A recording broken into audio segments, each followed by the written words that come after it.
now the floor is yours. Anywhere.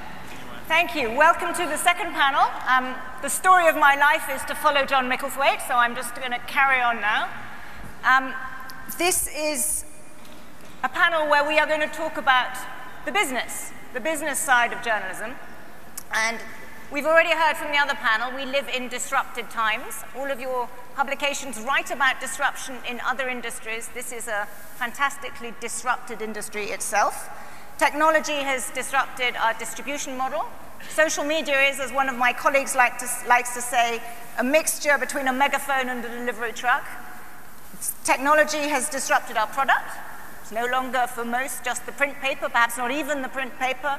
People are reading. It was on their desktops, then it was on apps, now it's on their mobile phones. Increasingly, they are consuming journalism by video. Thirdly, it's disrupting the financial model. We've started to hear about that in the previous panel, but basically, the big story of our industry is huge swaths of advertising revenue shifting to the technology giants, which, for those publications that rely on advertising, is a huge shock. So all of these things are, as any disruption, challenging. But I would like to think that they offer huge opportunities. We have new competitors who are shaking things up, and competition is good. We have new products. We have increasing evidence that people are willing to pay for good content. So I think what we should do in this panel is kind of go through how you manage this time. How do you manage this period of disruption, and what's our industry going to look like at the end of it? So to do that, it's an outstanding panel, and I'm going to go from your left to the right. Mark Thompson, CEO of the New York Times, formerly Director General of the BBC. Next to him, Robert Allbritton, Chairman and CEO of Politico, which is one of the most successful disruptors. Next to him, Louis Dreyfus, CEO of Le Monde, who has turned around Le Monde, which I think not so many years ago was losing really quite a lot of money. And finally, last but not least, Gary Liu, CEO of South China Morning Post Publishers, I think since January, and before that running Dig, the New York-based content aggregators. So we've got a perspective from new media and from legacy publications, and I wanted to start, can you all give us a sense of where your publications are right now in terms of what is your reliance on advertising, what is subscription doing? Basically, just give us, you don't have to give us exact percentages, but broadly, where are you, and where do you think you're going to be in 10 years' time? And Mark, let's start with you. So we are essentially moving, we're 2/3, 1/3 subscription and consumer revenue in print, 1/3 print advertising, and we're rapidly moving to the same or higher on digital side. And our thesis is that we should think of ourselves as a subscription-first business. We think advertising, or to be more precise, kind of marketing solutions and marketing alliances are going to provide valuable sources of revenue. We even think there'll be some digital display advertising in the future, but we are massively focused on building our digital subscription business. And the other basic point I'd say is, and we take, I think, a more pessimistic view than anyone we've heard speaking so far.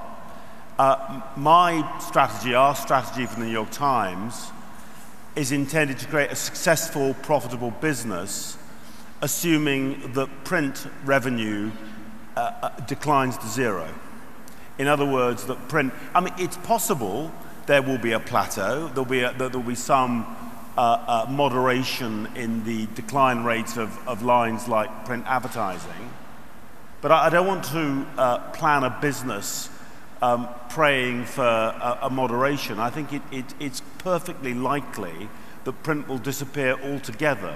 So our plan is to fully focus on digital and to principally focus on that in building an ever bigger group of deeply engaged users, principally using smartphones in America and around the world.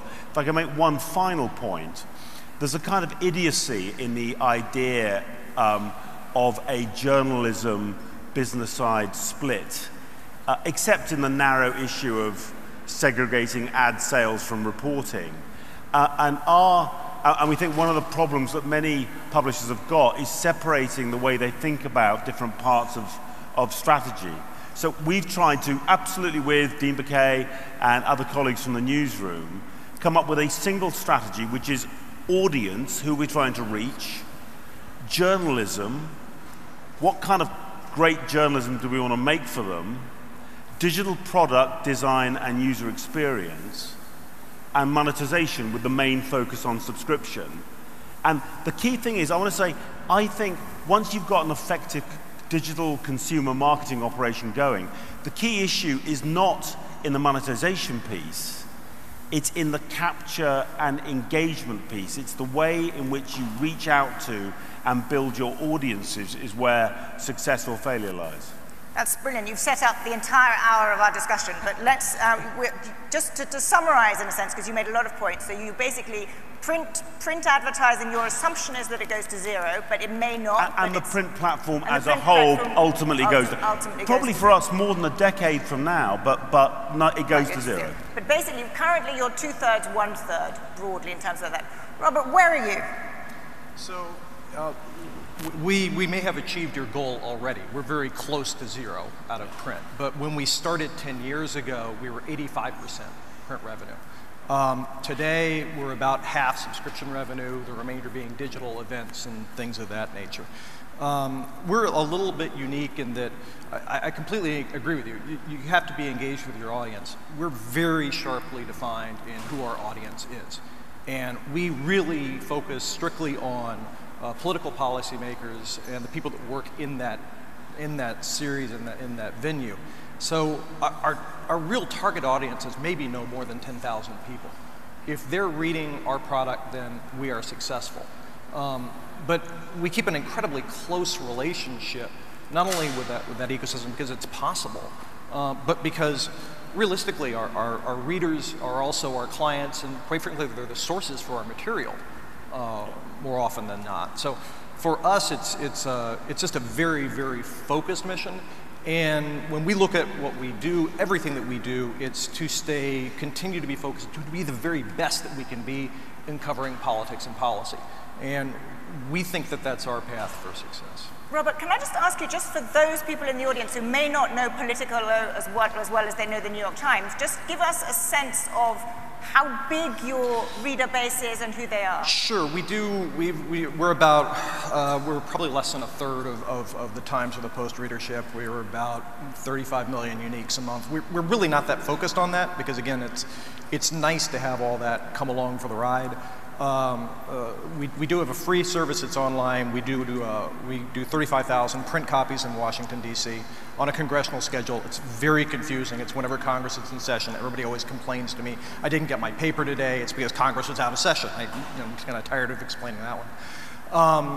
We also have a pro service, which are really 17 individual sub-publications. And that's where the revenue comes from. And that's where the revenue comes from. So and basically the business they're model is high-end. high revenue from a relatively small number of people. Average client size would be $15,000 a year, sort of thing. Okay, that's almost in John So we have 500 territory. people in the States. We have another 100 people in Europe and Brussels doing a similar model in a JV, with a 50-50 JV with Axel Springer. Okay, perfect. Louis, give us the Le Monde breakdown. Le Monde breakdown. Print is today 80% of our activity, digital 20%, and paid circulation is accounted for 75% of our business. Paid circulation is 75% of your business. And 25% advertising. I wouldn't say, like Mark said, that we want to be a digital-only company for two reasons. First, 80% of my business is print. I'm sure that Mark would understand that I cannot get rid of this business right now. We think at Le Monde that we are a content company, content producer. So all my investments are driving by this strategy to enhance the level of content, to enhance the exclusivity, the reliability of the content. That's why I wouldn't oppose, as you offer to do, subscriptions and advertising, because I think to invest in the quality of my content allow me to try to get both worlds. advertisers are still investing in papers and statutory brands as long as they are convinced that you have a high quality audience. To give you an example, we don't see over the past 2 years a decrease in advertising in Le Monde. There is an increase in advertising in Le Monde in the weekend formula and an increase in print circulation in the weekend. So we don't think that paper will disappear on short term. And at the same time, to invest in the exclusivity of the content and on the reliability, because obviously it was mentioned in the previous label, the question of trust is very important. Allow us to have a big growth of our digital subscription, who are obviously highly profitable. Over the past 2 years, we have been register an increase of 40% a year of digital subscription, and obviously it drives the transformation of business model. But we are not planning to get rid of advertising, and we think that print, the business model on print will remain probably over the past 15 to 20 years. However, we're investing only in 2 things, contents and innovation. So we are preparing to get less and less dependent on print, but we don't think that print will disappear in the short term. Well, that's an interesting difference of perspective, and I want to focus more on advertising later, but just before we come back to you in a second, Mark, but I just want to get Gary's perspective, because I think you are somewhat different than the other 3 in that, if I remember rightly, the South China Morning Post just got rid of its paywall. There's an additional complexity for the South China Morning Post, which today is really a local newspaper with regional influence and impact, and only in certain points of our history have we had global impact, mostly when there were wars in the region of the world that we covered.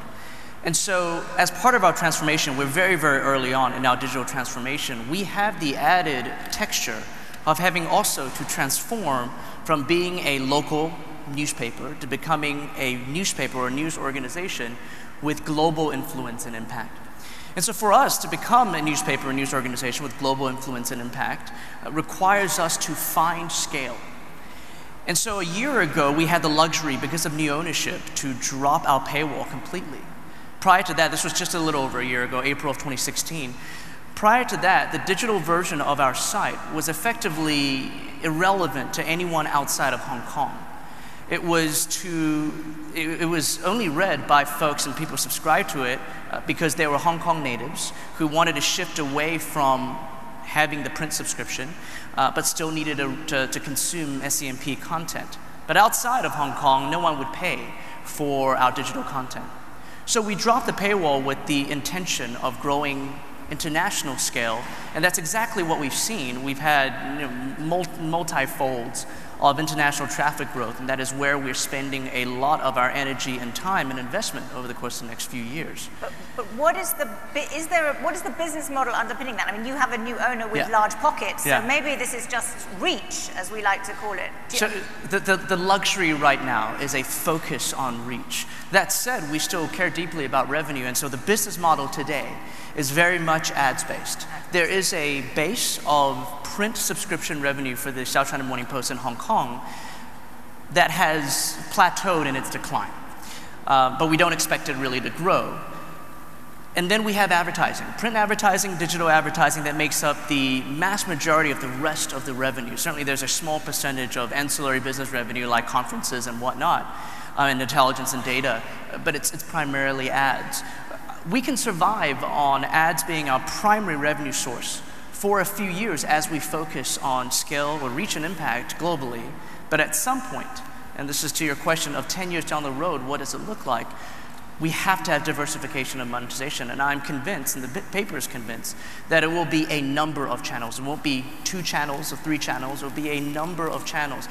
I'm practically hoping that the industry and these leaders in whose footsteps we are following will figure that out, and we'll figure it out together as an industry before the top-down revenue pressure hits us. So you're going to hope that these guys figure it all out, then you'll copy what they do. And hopefully I can help along the way, but yes, absolutely. Counting on you. So broadly, we have 3 of you who are more subscription-focused than advertising, but with some difference of emphasis. Now let's drill down for a bit into subscription, and then we'll talk about advertising later. But on subscription, what do you think is going to define how far you can go? Is there a sort of critical mass of people that you need for that to work? Is there a limit to how many newspapers can run a subscription model? I mean, is everyone going to be willing to pay for content? If they're only going to be willing to pay for certain content, what happens to the others? Mark? So if I can just briefly say about the print platform, my point is not that we don't love our print platform. It's a $1 billion revenue platform. It'll continue to drive operating profit for many years to come. It's much bigger than our digital revenue at the moment. And as you heard from Lydia in the last session, we're innovating and investing in it. It's that we think that ultimately it's a mature platform and its economics in the end will degrade to the point where maybe people will print their own newspapers at home, but our model of classic manufacturing distribution will fall. The way we think about our potential addressable market is the primary market ultimately for us is people in the world who have a strong command of English and have a college degree. So it's measured in many hundreds of millions. We have secondary ambitions also to work in other languages. We are in a process of learning and trying to be as humble as we can in learning how to work in other markets and other languages. But our primary market is in English. And our thesis, I mean, we're unusual in this, our model is unusual that in the sort of classic language of the funnel, the top of our funnel is very broad. In May, US ComScore, we were the most widely visited news source in America. We're #1 in terms of unique users in May this year. So we have, and globally, we aspire to, we're typically now 150 million global uniques a month. But we're very interested in the geometry of the funnel and precisely what we have to do to get a process of encouraging people to encounter Times journalism, to encourage them to grow in their depth of consumption, their breadth of consumption, and the numbers of frequency, the number of days in a month they visit us. With some science looking at what matters when in the funnel, with the idea of progressively building a very, very large subscription base. And I've talked about the number of 10 million as a completely reasonable ambition for us to have, given the New York Times' brand, its global recognition, and the quality of its underlying journalism. So we plan to figure out how to build a very, very big subscription model. And at this stage in the market in premium news subscription is underpenetrated, and we're not seeing yet classic competitive dynamics. Now, they will come, no doubt, but at the moment, one of the attractive things for us as a company at the moment is there's time to rapidly build the model at a time when the whole market is immature and we can, I think, make hay. Robert, presumably the same logic applies somewhat differently applies to you too, but can I ask you to, because this is a conversation about the future of newspapers, not just big Anglo-Saxon newspapers that are catering to everyone in the world that speaks English and has a college degree. What happens, do you think, is this model an applicable model for a broader set of newspapers? If you are the local newspaper in the middle of Germany, is this the model for you? If you are in a smaller country, is this the model for you? And then I'm going to ask you, if you're you're serving not the Anglo-Saxon world, is this the model, Robert?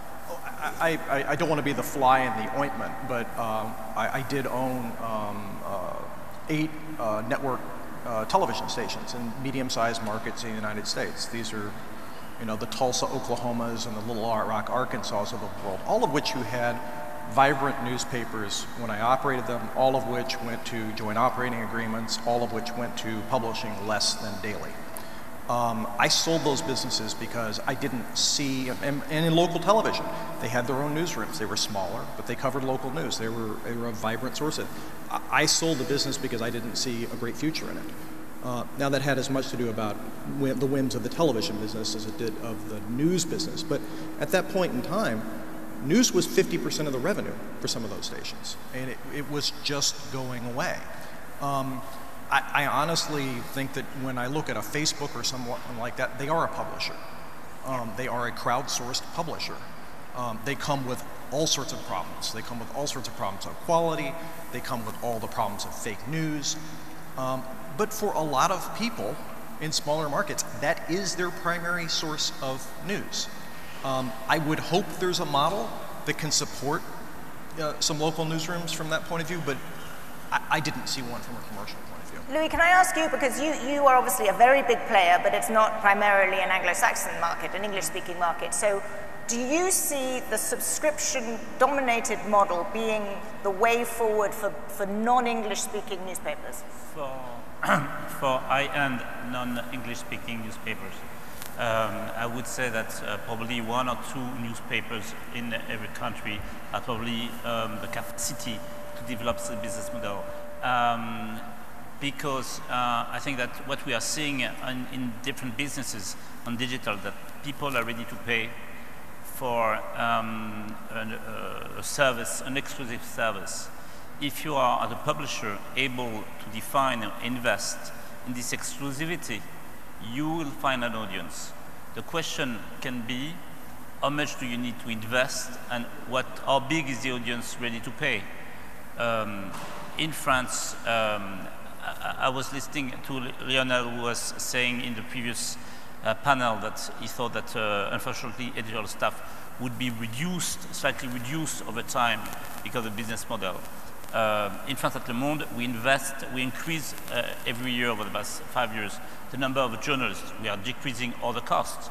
But we think that we may find a business model, we may find people to pay for it, but we need to enlarge the size of editorial staff. So that was part of the answer of what the question you were doing. Then we need to enlarge the audience. As a French-speaking media, the first independent French-speaking media, obviously we need to target the French-speaking audience outside our national borders. There is in the world more than 750 million people speaking French. Less than 70 million live in France. So one of our investments is to increasingly put forces in covering Africa, French-speaking Africa, because we think that there may be a way for us to enlarge an audience and at some point to convert it into a paid audience.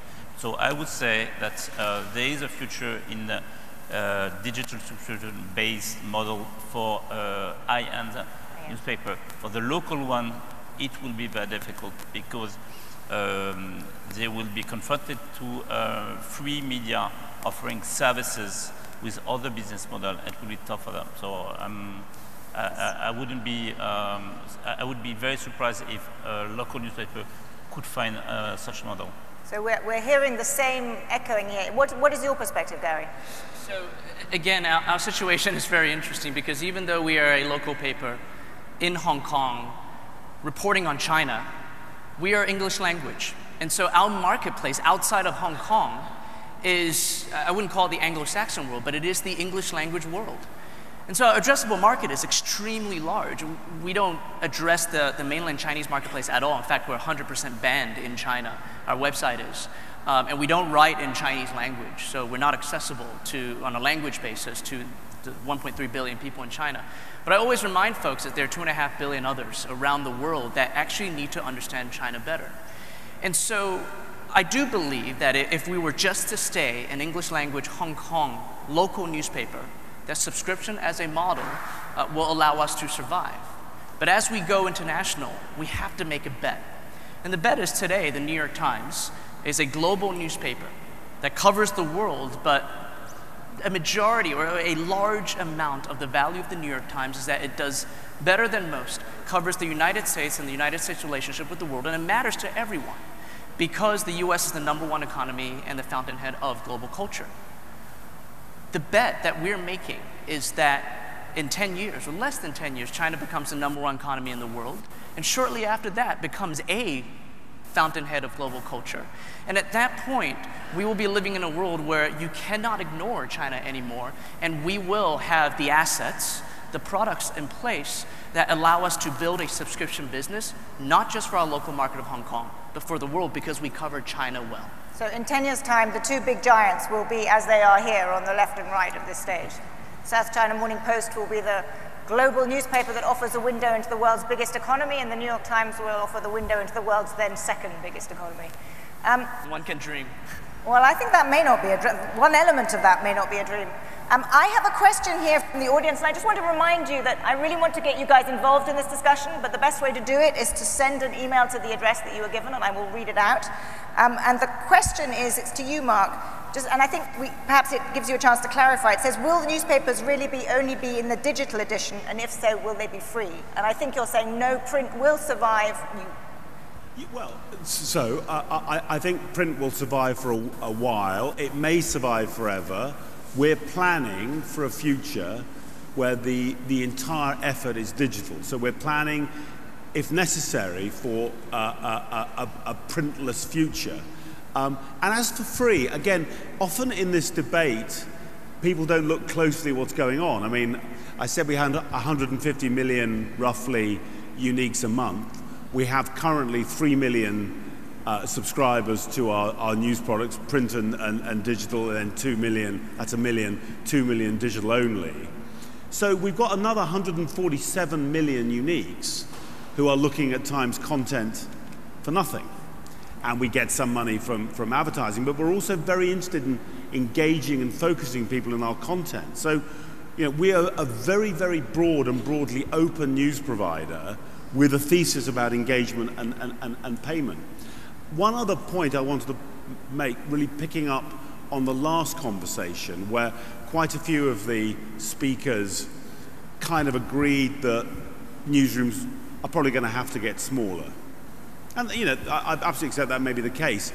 I just want to say that if you ask Reed Hastings about his investment, or you ask Jeff Bezos about Amazon Prime, and when they think about the potential of those platforms and the scaling of those platforms, and ask them, are you thinking of investing more or less in quality content? My guess is both Reed and Jeff would say, actually, success is going to be about investing more. And I kind of wonder whether the psychology of news publishers, which is, in the end, it's going to be cut, because we're seeing our very high margin print revenue decline. We've got to begin to start saying, how can we invest in executing more quickly in terms of high quality digital content to attract new paying customers in exactly the way the over-the-top insurgents are doing in TV? We'll get onto that exactly in a minute, just how you need to change your products to do that. But just one more question on subscription or broadly paying for paid circulation and the limits to that. I mean, how many sort of people can be in your cohort? How many brands? The conversation about brands. I mean, how many people will pay for how many subscriptions to, let's say, big quality English-speaking newspapers? I mean, there's got to be some limit to that. Well, so you would have thought so. I mean, I always want to say, I want to ask the question in a different way, which is, how many news sources will you have as separate icons, separate destinations? How many news sources are going to be kind of part of your life? And I think most of us, we're talking largely about people who are kind of interested in news. We're talking about the relatively small percentage of the population, if we're talking about paying customers who are really interested in news. I think most people would give you numbers like 3 or 5. It's not 20, it's probably more than 1. And if you're saying, is there going to be a race for who are going to be, you know, for much of the world in different markets, those handful of news brands, I think you're right. And weirdly, I'm not even sure whether that's necessarily just a pay issue. I think it's an attention issue. I mean, very, very powerful, effective, free services like the BBC services may be one of those, and a free BBC service might knock out a subscription service. But yeah, there's going to be, I mean, we're limbering up, but there's going to be a race, and not everyone can be a winner. I think that's right. Robert. Let's make it back to your BBC days. But yeah. We used to look and we'd say that the audience would have... I'm sorry, Robert, is your microphone on? I can't hear you. Yeah, sorry. We'd look and we'd say that there was maybe the attention span for 7 channels, TV channels. Yeah. You know, the top 2 or 3 were the big broad ones that everybody watched. And then you dove into your specific interest. And I think that kind of parallels what we're talking about. I think with channels, actually, we know just the research shows that particularly younger people can surf through an astonishing amount of potential choices. You know, scores of linear channels and all the over-the-top players to find something they want to watch. I have a passionate belief that news is about a relationship with a brand which you trust, and you kind of want to spend time with, you want to come back to. And we're just as human beings, just, you know, anthropologically, we're not going to have that kind of close sense. We may well, you know, wander beyond that sometimes, but in terms of a close, regular, deep relationship which you need for a subscription business, there aren't going to be many. That trust goes back to the panel, to the last panel developing. Yes, Gary. So the pessimism here, and I 100% agree that this business that we're in is absolutely about brand and the credibility and trust that comes with the brand. The pessimism, though, is the fact that when we're talking about icons, that's not even the consumer behavior we should expect in, well, not even right now, but in 5 years. Right, we are seeing the generations of consumers that are coming into disposable income and coming into the realms of power and influence, who are getting their news from singular channels that are not ours, right? That our vertically integrated and controlled mechanism for the gathering and the production of and the delivery of news has been completely disintermediated. And so the data also bears out that now in the United States, 50% of folks who get news from social media primarily don't even pay attention to the brand that it's coming from, and it gets worse as you get younger. That's millennials. And by the way, let me remind the crowd that millennials are now early to mid-30s. So they're not even people who are paying, right? Isn't that the difference, that they are? But the funnel is that what we're saying is that we have to start at the top of the funnel and then find the folks and augment the geometry so we can find those that are willing to pay. And the top of the funnel right now tells us that people are paying less and less attention to brands because these insurgent platforms that have disintermediated our ability to have direct one-on-one relationship with our consumers do not prioritize the brand. And so we're raising generations that we don't have this relationship So that's an interesting difference of perspective between you, whether brand is central to ensuring that you have real estate on the app, or whether brands are being disintermediated. I wanted to focus on one other element of the subscription model, which is in part from a question from the audience. Could the panel address membership models? And let's think about, what does subscription actually mean? Because you, Robert, have a kind of high price from a very small number of readers. You have a lesser price from a much bigger number. You've been experimenting. Louis, why don't you start by telling us how you think that goes? 2 points. First, I want to intervene and come back on what was said previously. You were talking about pessimism. What strikes me here, it's if the same panel had met 10 years ago, we would have discussed the end of our companies and at what time should we stop operating our companies. Now we are talking about successful turnaround, we are talking about growing paid readership, and we are talking about moving internationally. So what first strikes me, it's I'm much more optimistic, and I'm sure we are several on the panel sharing this point of view. We are finding a way. 10 years ago, or 5 years ago, we would have heard paying for content. That's so old-fashioned. No one would have done. 10 years ago, the people would have told you the magazine business is a profitable one. The newspaper will be dying soon. In every country, weeklies some are doing okay, actually. Some of them are doing okay, but plenty of them are trouble. And the daily brands manage to invent a digital model, first thing. Second thing, on subscription, I think there is 2 things. What we see at Le Monde, I don't know if it's the same with Mark, it's the best way to recruit subscribers is with content. Every time we have exclusive content, every time we push a notification with exclusive stories, we recruit. So that's a very virtuous cycle. That means that I can invest in new journalists, either provide me with new stories that will look interesting. The second thing, and which we are discovering, and we need to work hard on that, it's how do we keep those subscribers? And that is a question of engagement and what we could offer them to make them feel part of the community. And will it be a live event? Will it be discussion with the editorial staff? Will it be prescription? But we need to invent something that will be different. But so far, what we offer to subscribers is exclusivity, and it works. What of those have you done? And I just want to gather interesting ideas around the panel. So you talk about live events. You say conversations with your journalists. Yes. You've been doing that. Yes. And that is attractive to subscribers? It's attractive. Obviously, not all of them will go, but all of them will see that they have been offering something that the other cannot have. And since we're investing in talents and editorial talents, I want them to be my first marketing tools. So if I can promote meeting with editorial staff, if I can promote talks with my editors, it makes sense for me.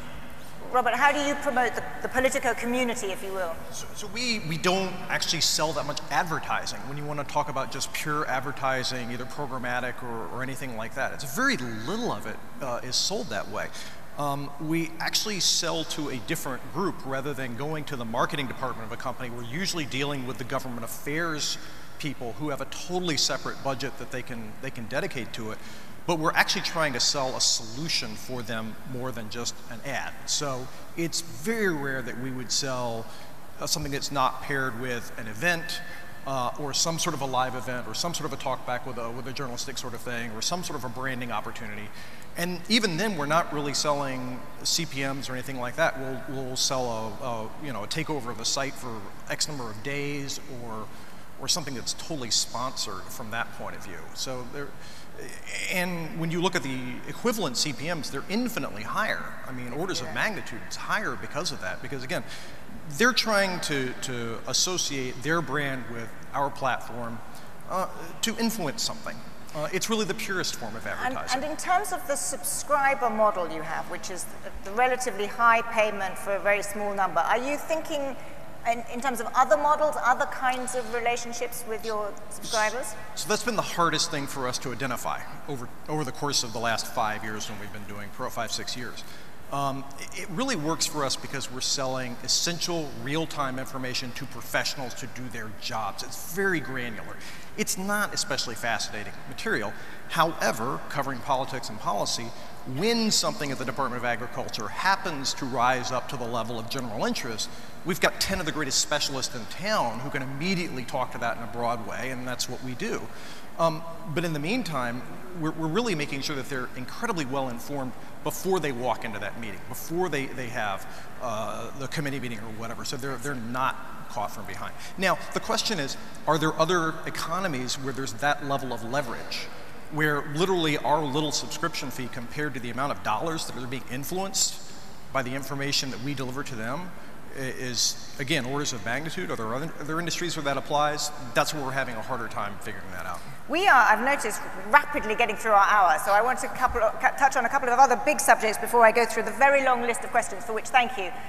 Advertising. We've said it's broadly declining, but there was a mention in the previous panel about native advertising, all of that area. Good idea, bad idea, how much should you do, how dangerous is it? Well, I mean, you know, life is dangerous, and advertising has always been dangerous. I mean, the whole church-state conceit is based on a fear of the contamination of journalism by commercial influence. So the issue is are the kind of risks which are undoubtedly associated with branded content and sponsored content, and I distinguish, certainly at the Times, branded content being content which is made on behalf of an advertiser, is their content, it appears on your site. Sponsored content when it's your newsroom's content, but there's a commercial sponsor who's paying for the association. But what about Lydia Polgreen's point in the previous panel that, you know, you may have different shading and it may say sponsor, but most people actually don't really notice that, and they do think that it is New York Times journalism. I mean, Lionel said there was a three-quarter solution, which is very, very clear labeling. I think clear labeling, if it's really clear enough, and shading won't cut it, and certainly a jagged right margin certainly won't cut it. It's got to be crystal clear. I mean, I don't think there's a pivot going on in advertising itself towards storytelling. It's happening pretty much everywhere, and many companies have now got their own storytellers, and you often meet an advertiser and they say, and you say, what's your job? And they say, I'm the editor-in-chief. So the idea that you're going to stop commercial brands creating content, if that was a battle, that's long fought and lost. My view is handled in the right way, and I think it does need great care to mitigate the clear risks. Bluntly, it is most of it's the kind of advertising which we can continue to sell with a decent degree of pricing power. Basic display advertising, offering blank spaces to be filled with other people's kind of display advertising, has got some very, very big problems associated with it. Firstly, there isn't any blank space on a smartphone. I mean, the kind of concept of putting something next to something else doesn't really work on a smartphone, which is a problem because that's where nearly all consumption is going to happen. Secondly, display advertising, most of the economics go to the platforms. And as publishers, we can aspire to be destinations on digital, but we're not platforms. If you've got a printing press like this one, you've got the paper, you've got the printing works, you've got the trucks, you're a platform. You control distribution and you can price your advertising accordingly.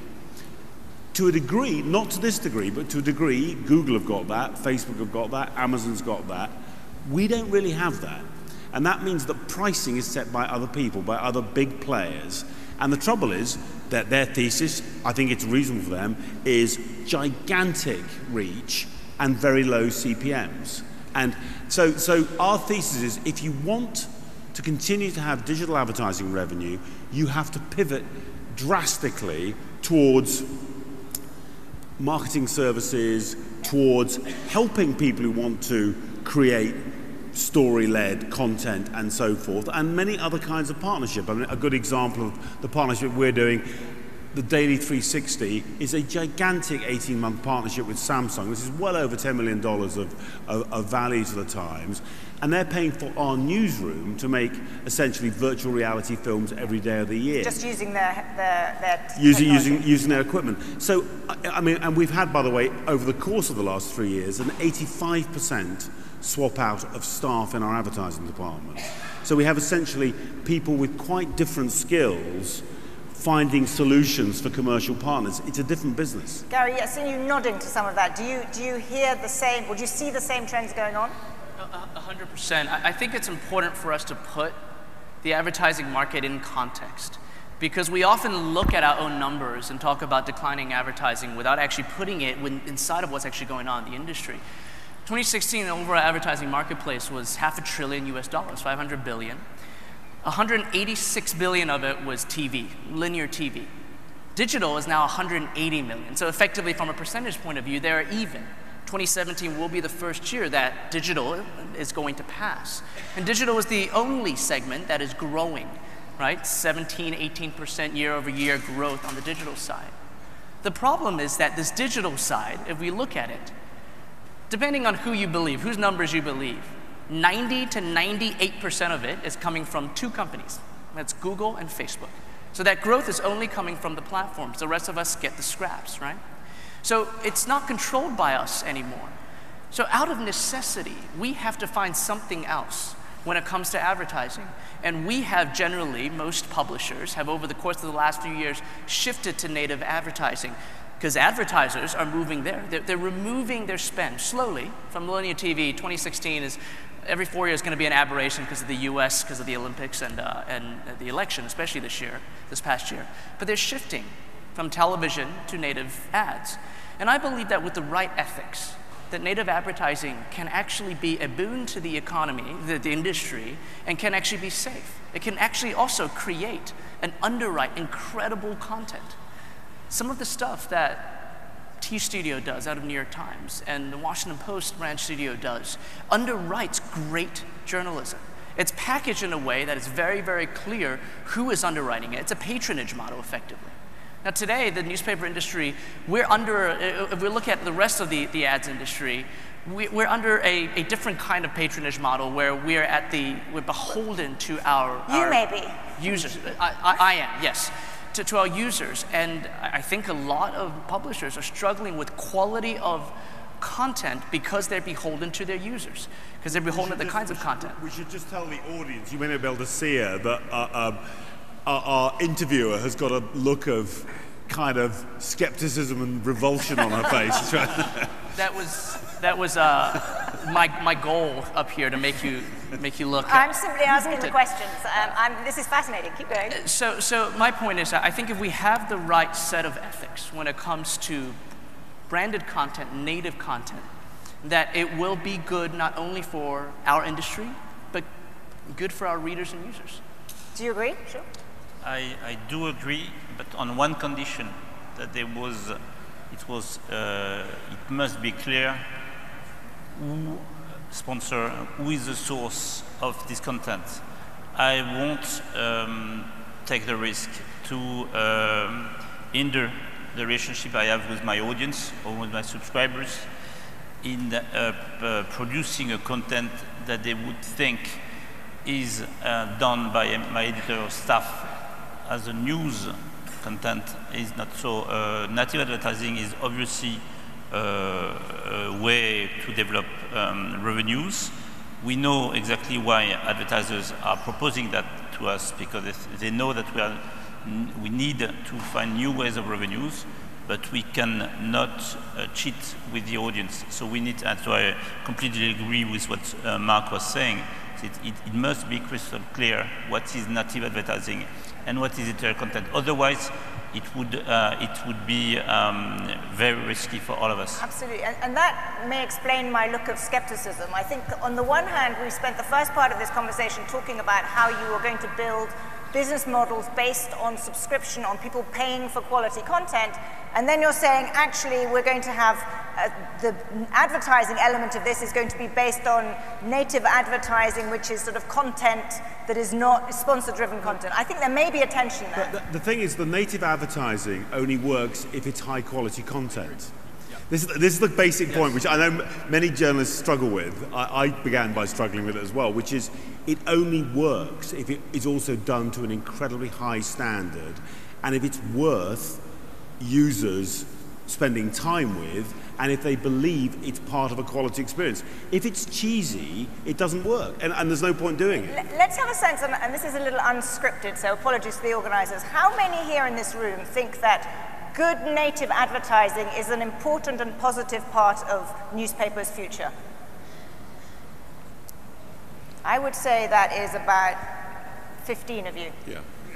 The majority, I think, the other way. Interesting. But it is. But if I may say so, we actually test this with audiences, and we test it at scale. I mean, we've now got millions and millions and millions of instances of users consuming this content, and it can score very highly relative to straightforward newsroom content in terms of perceived quality by audiences. Now, I just want to say it's the kind of thing that you can debate till the cows come home. There is actually empirical evidence about how this stuff both works for advertisers, and also we do work asking people whether they're confused with this in the newsroom. And there's a kind of state of the art which has gone slightly beyond the kind of classic debating, society stuff about native advertising. Let's move on to one more topic, because we are running out of time, which is the kind of media form of the future. We're in a printing press, an amazing printing press. You've shifted, increasingly to digital of various forms. The fastest growing consumption of media is video now. Do you think that newspapers, let's say over a 10-year horizon, Is video going to be an ancillary part of what you do? Is it going to be a central part? How is the form of your content going to have to shift in response to these commercial pressures? Let's start, Louis, with you. I think that all of us did a first move from newspapers to news organization. We managed to do that. We merged our digital staff. We managed to get new talents. But the content we were producing to edit the newspapers is not very, very different from what we put on the website. Video, obviously, when we see the new generation using iPad or mobile, they are learning news only by video. Though obviously we need to master these devices.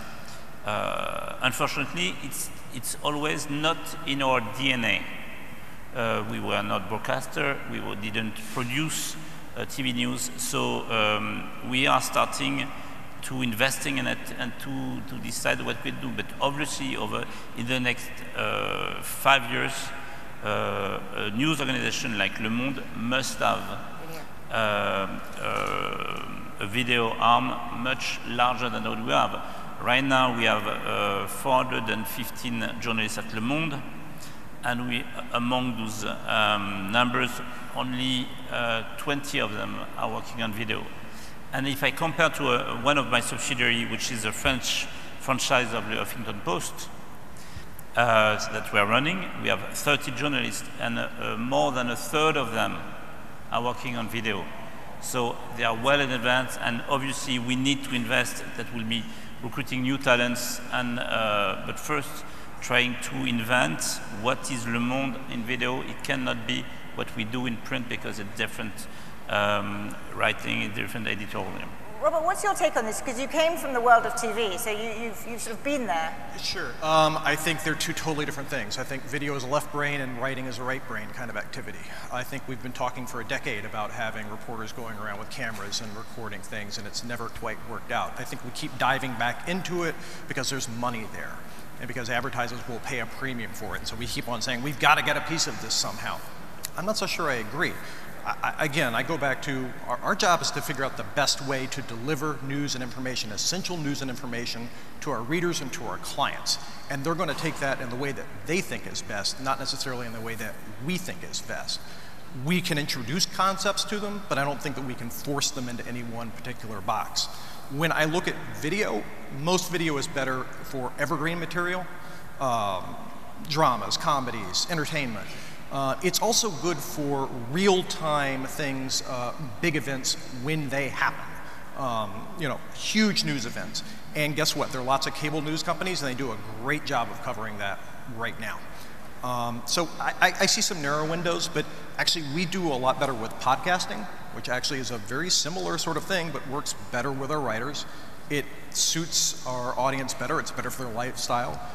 And you know, quite frankly, the monetization is not that far off for us between that and video. Yeah. What about your perspective, Mark? I think I agree with all of that. I mean, I think one question is, can you do today's news well without video? And there are many stories which demand video. I mean, at times we've got a very strong thesis about the core of written journalism. And by the way, long-form journalism, we're not one of the people who believe that everything becomes great when you make it short. I mean, we actually think that we want journalism of depth. But there are plenty of stories, and it must be said the 45th President of the United States is a good example, where it's crying out for video of the moment, whether it's James Comey or it's Mr. Trump himself. And many stories now, people kind of expect it.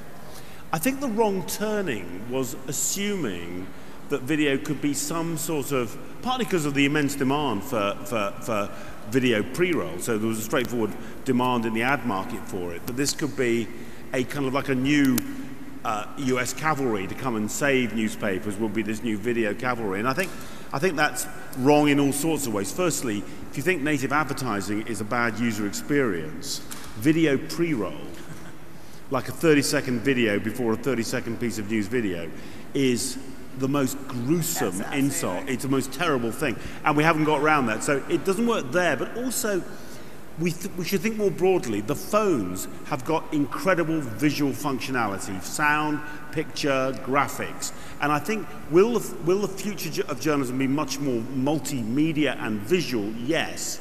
Will it be a kind of narrow little video strategy? That's part of it, but not all of it. So it'll be a tool along with all of the others. Gary, very quickly on that, and then I'm going to come to all of you to conclude. So again, I agree with the panelists on this, but we have to understand video is not the future, it is already the present. And I'm actually optimistic about the news industry. To be clear on the record about this, which is why I went from technology to join you guys on the news side. It would have been easier if I stayed on the other side and just pointed fingers for the rest of my career. The thing is, and what frustrates me about the complacency, again, when we look at our data, and I hear this over and over again, people tell me how well they're doing with millennials, and that's not the demographic we should be looking at. We should be looking at the next generation after them. The best news product, or product people, period, right now are the parents who have kids who are 10, 11, 12 years old, because they understand what consumption behavior is going to look like in the next decade. And if we actually pay attention to that, the format of consumption has changed.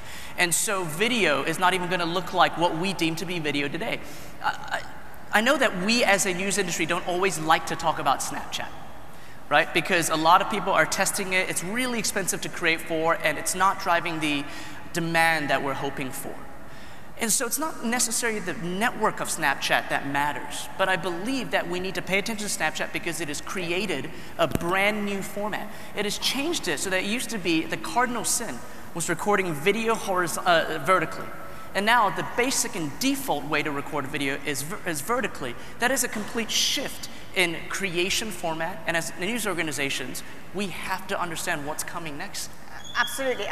Since you brought up Snapchat, I can't resist my favorite Snapchat story, which is that I say to my 13-year-old daughter every Saturday morning, will you get off your phone? And she says, Mom, I'm reading The Economist. That's what happens when you go on Snapchat Discover. We now reach the end of this panel, but I want to end, as we've been instructed, with all of you coming up with one thing that we should all collectively think about doing. What is the Turin to-do list, if you will? And we'll go this way. And Gary, we'll start with you briefly. What's on your Turin to-do list? For me, it is product innovation for news. I've already mentioned one piece of it, which is what the future formats of news will look like. But the second piece of it, and this has been a little bit of a crusade that I've been on, is that I believe we have, as a news industry, massive accountability in degrading media literacy. And part of it is because we have done a poor job translating the structure of a printed newspaper onto digital platforms. On a 5 to 6 inch screen, we cannot tell the news cohesively. We have raised generations who believe singular stories are the end-all be-all of complexity of news. They don't know the difference between front-page facts and an editorial leader and an op-ed and commentary. And that together holistically is what news is. So they will refer to commentary as news in and of itself, which it's not. They'll refer to just facts as news outside of context, which is also dangerous. We have to figure out from a product innovation standpoint as an industry how to actually raise media literacy by the way we develop user experience on the mobile phone. Thank you. Louis. I would say that we must focus on two things. The first thing is on the quality of what we are doing. It means the reliability. We talk about trust. Reliability, independence first. Exclusivity. That's why people will be paying for us. And then creativity. I was listening to what you were saying on Snapchat. We have it's funny, at the moment we have a small team of 25 years old people, motion designer, working on the Snapchat Discover on us. And it's amazing the number of teenagers that are looking at it. So creativity must be probably take a bigger part. And the other thing is innovation. We must test and learn much more. We must accept to fail. And I think that the new generation of entrepreneurs that invest in our newspaper, news organization, Jeff here, others in Europe, are a very good thing for us because we need to have a much bigger drive toward innovation. Otherwise, it will be difficult to survive. Thank you. Robert. I think two things. Really, we have to very sharply define who we are and what is our value proposition and what are we going to cover, and then stay relentlessly focused on that. And as a part of that, we have to be bold in our experimentation and think about not what do you have to lose, but what do you have to gain out of that whole process. And the second thing that we have to do as Politico is aggressively imagine and anticipate what the needs of our clients will be in the future and develop products that they haven't really quite realized that they require them yet. And Mark? Well, just broadly, 150 years of this great newspaper, we should just believe in the power and the public's hunger for high quality journalism. We should stop mourning the past, confront reality, and get on with it and build great businesses with great brands and great newsrooms. But more specifically, the priority, I hope we get a chance to talk about it today, Google and Facebook and the other big digital platforms are saying they want to help us.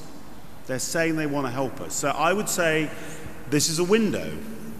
3 months, 6 months, 9 months. But right now, what do we need? Can we come to believe that they mean it when they say they want to help us? And I would include other digital platforms in this as well. What conditions would we set? What would success look like? And what would naivety and foolishness look like? So I think as an industry, we're at a moment where we have some very big choices to make about our relationship with the biggest digital players in the world. So I hope one of the things we'll do coming out from this conference is come out with slightly clearer ideas about what that might consist of. Of how the industry should work with the tech This giants. is ultimately about how we get out to our audiences without losing our knowledge of those audiences and our ability to work with those audiences to create successful businesses which keep the great journalism going. Thank you. Those are all 4 terrific elements for the Turin to-do list. I will briefly add my own, which actually builds on something that you said at the beginning of this panel, which is, I think, to produce high-quality journalism, which is what people are showing that they are prepared to pay for and will be prepared to pay for, you have to have all the elements of the business working together. And we traditionally talk about church-state divide. Editorial independence is enormously important. It will remain absolutely the bedrock of quality journalism. But we have to have, and we already see it at The Economist, I'm sure we see it everywhere else, both sides of the business working together to work out how to create the products, how to respond to subscribers, how to think about what you're doing. And when your goal is boosting subscription, you're all on the same side. So with that, now is a short break, and I think we continue at 5:30. Thanks. Thank you all. That was great. Thank you very much. Good.